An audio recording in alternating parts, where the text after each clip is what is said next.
You're listening to Systemic Error Podcast. The failure was designed. Be ready. Expert warns Trump's boyhood pal on verge of enacting major midterm scheme, based on an article by Alexander Willis.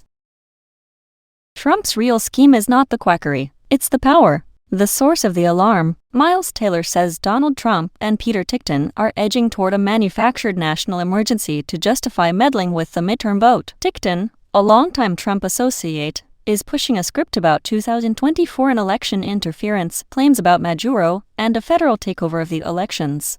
The reporting matters because it points at a real mechanism, not gossip, but executive power being readied for abuse. Who actually holds power? The important fact is not that Ticktin sounds absurd, it is that he has access. According to the report, he was in the Oval Office as recently as last week, and he has already helped draft an executive order bill to run this emergency theory. That is the center of gravity here. An 80-year-old lawyer does not threaten an election by himself. A president with the machinery of the state does.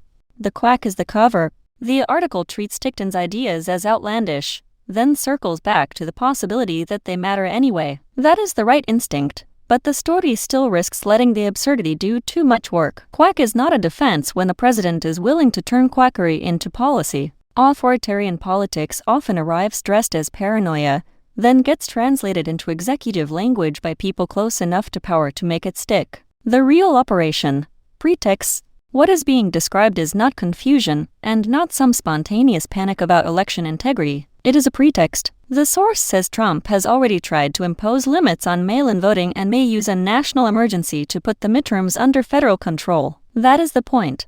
Manufacture a crisis, claim emergency authority, then use the state to narrow or override democratic choice. If the plan is to hold power by corrupting the rules of the vote, the language of security is just the wrapper. Misdirection is method. The blame trail in this story should not end with Ticktin's eccentricity or with vague talk about concerns over election interference. The decision maker is the president. The enablers are the lawyers' aides and political loyalists who convert his grievance into legal theater. And the institutional failure is broader than one man. An executive branch that can still be bent toward anti-democratic ends if enough insiders decide the risk is tolerable. The pattern beneath it.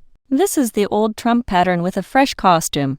Lose legitimacy, invent crisis, weaponize the state, then cast resistance as hysteria. The democratic response cannot be to marvel at how unserious the agents look. The danger is that unserious people are often exactly how serious abuses are laundered into official action. The lesson is not that the plot sounds ridiculous.